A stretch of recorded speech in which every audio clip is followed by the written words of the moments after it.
even an honor for me to welcome the Finance Minister of India. Minister Sitharaman and I go back more than 10 years when we were both serving as international trade minister. And we have learned to work with each other very well. I am honored that she would take time of her busy schedule to be with Canada to further the agenda that have been set by our two Prime Ministers. I was with Prime Minister Carney in his visit to India when we met Prime Minister Modi. We had the chance to meet there and we committed to see each other more often. And having the minister here is telling, Canada has been saying we're going to be strong at home and diversified abroad. So this is very much our diversification agenda in action. We're uniquely complementary with India. That is really the key message today. We can be a very strategic partner to India when it comes to energy security, to food security. We have the privilege of hosting the minister yesterday for dinner. We already had very, very good conversation. And I think Canadians will realize India is the fourth largest economy in the world, 1.4 billion people. So to have our Indian friends here with a very big delegation, it's telling. At a time like that, Canada and India are committed to do more together. Our prime ministers have really re-energized the relationship. We're looking at building strategic partnership, and it's incumbent upon the Minister of Finance and I to carry the words of our leaders and make sure that we bring our relationship to its full potential. So, Minister, a very warm welcome to Canada. Time in the Canada-India relationship, after the reset which happened when Prime Minister Modi and Prime Minister Carney met, there's been several high-level interactions between the Indian leadership and the Canadian leadership, and taking the ambitious target set by our principles. We are today meeting, also carrying forward for the first time the economic financial dialogue. Although this was agreed upon several years ago, we are now having the first economic financial dialogue. And I think this is the best time to start this dialogue between Canada and India, because global uncertainties being what they are, and they seem to continue with severity, economies like Canada and India can bring so much more predictability and certainty to the global growth. Both economies can grow because of the bilateral arrangements that we will come up to speed with. As a result, I think Canada's economy can also diversify to the number of countries to which they export and also expand on the exports which already exist. Beyond that, I think, as His Excellency Minister Champagne said, on food security, energy security, and also on critical minerals, there can be such a relationship between Canada and India that will go to the strengthening of our people's purchasing power, ability to face supply chain disruptions, and it will be a conscious effort to address the concentration risks in global sourcing of important commodities or intermediary products. So I look forward to this conversation with Minister Champagne. And in the last few days, I had the opportunity to meet with several pension funds and also the sovereign wealth funds, private entrepreneurs, and private equity leadership as well. There's so much of opportunity in India, and we invite them to have better return on their investments if they would come over to see the various infrastructure investments which are happening in India. So we'll be meeting you all again. I'm sure there'll be a greater conversation and answering questions. For now, I leave it here. Thank you for covering this event. Sorry about that. No. Listen, You're at home here, Minister. Thank you very We're much. glad to have you.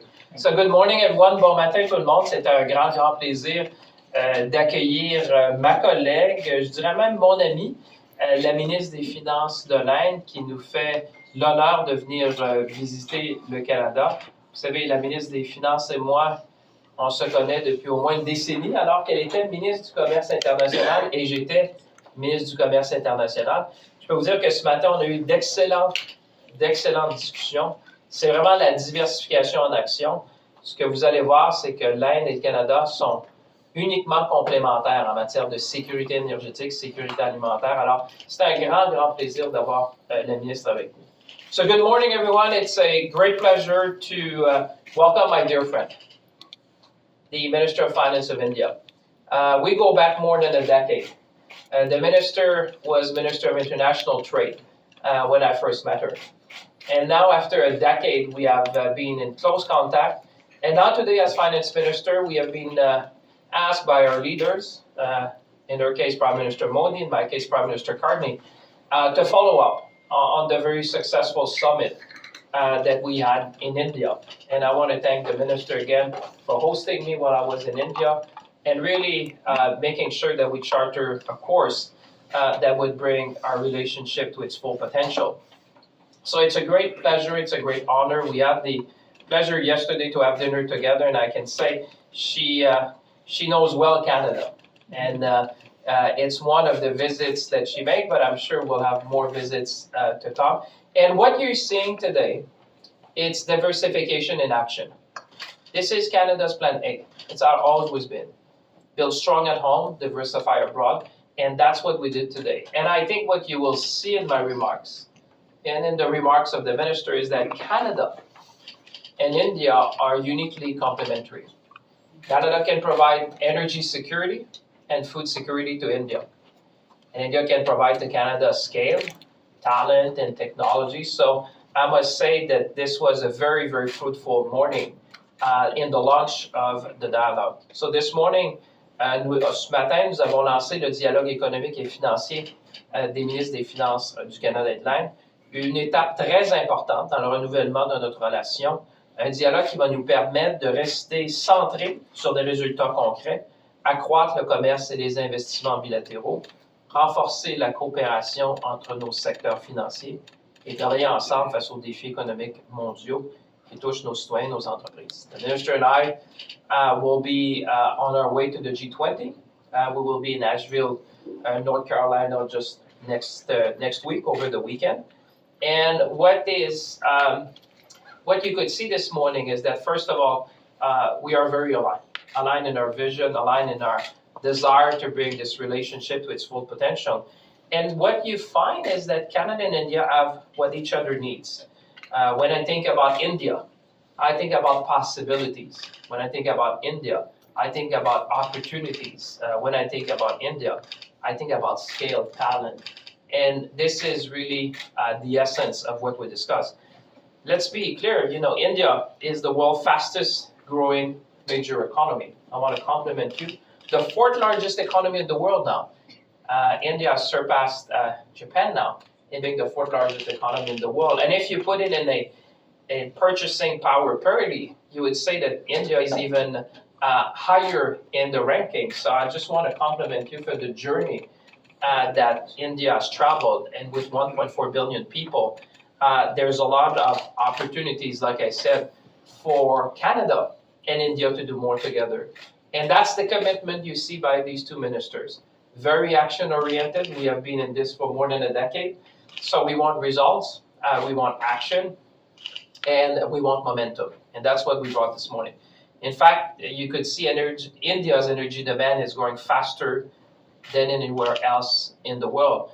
And as a stable, predictable partner, Canada is fast becoming an energy superpower. So in that context, I was saying to the minister, we can be the partner of choice when it comes to energy security. And because of the geopolitical tension we're seeing in the Strait of Hormuz, there's even an opportunity for Canada to be a partner of choice when it comes to food security. So energy security, food security has been at the forefront of what we discussed. But there's more because the minister as seen in Canada, I think a partner that can provide a stability of supply. We talk about resilient supply chain and critical minerals. We talk about what the firms on both sides can do on artificial intelligence, advanced manufacturing, and obviously financial services. And we're starting from a position of strength. Canadians should know that the Canadian pension funds actually are the largest investors in infrastructure in India. And so this is something that we want to do more. Obviously, there'll be a lot of infrastructure to be built in India as the fastest growing economy. And Canada wants to be part of that journey with the minister. And as you know, we signed when we were there a partnership already in uranium, a very important partnership, 2.6 billion with Saskatchewan-based Cameco to supply nearly 22 million pounds of Canadian uranium to India. But this was only the start. We're just getting started. That's what I want to say to Canadian. That's diversification. We did that with the Prime Minister when we're in India. Now we're following up on that. And obviously, since we have more than 1.8 million Canadians of Indian origin, there's a lot we could do. So Prime Minister Karni, Prime Minister Modi set the course. They set the goals. They set the agenda, and they tasked us, and all of us, I would say, that we would have more than double two-way trade to a level of 70 billion by 2030. So they charted the course. They said what we want to see by 2030 is a two-way trade of 70 billion. And I think it's highly achievable, Minister. We are very complementary.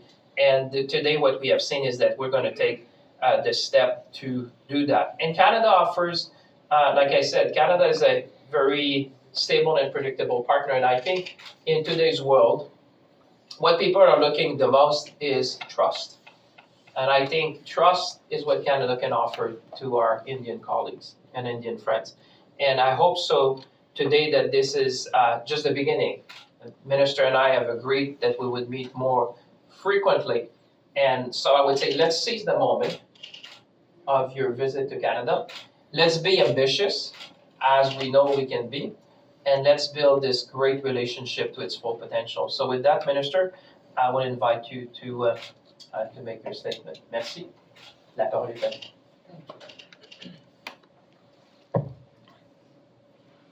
Good afternoon, and